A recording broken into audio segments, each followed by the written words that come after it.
You think Discord is just blocked at school. You're wrong. In 2026, schools don't just block Discord, they detect everything you do to unblock it.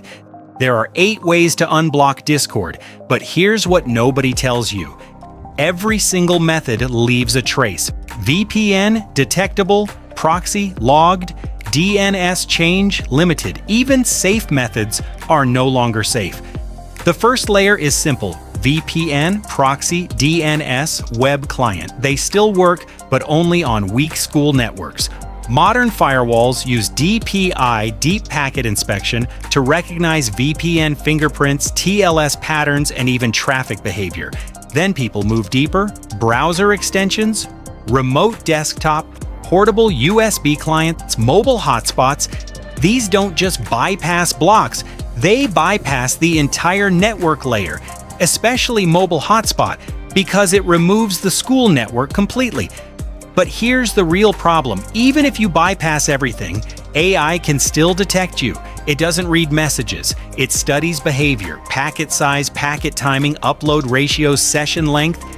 And in 2026, it can identify Discord, VPN, even YouTube traffic with over 95% accuracy. So what actually still works? One method stands above everything. Mobile hotspot, because it doesn't bypass the network. It removes the network entirely. No DPI, no logs, no firewall.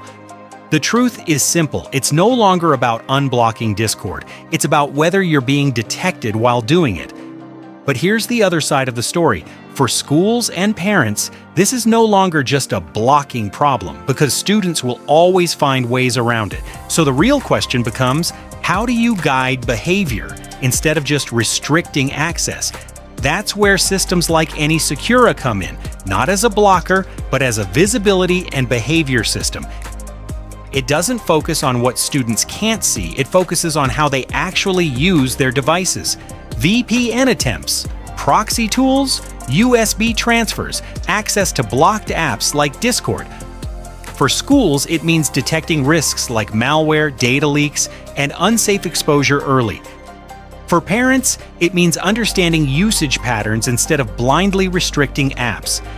The goal isn't control, it's guidance, awareness, and protection without breaking the connection between students and technology.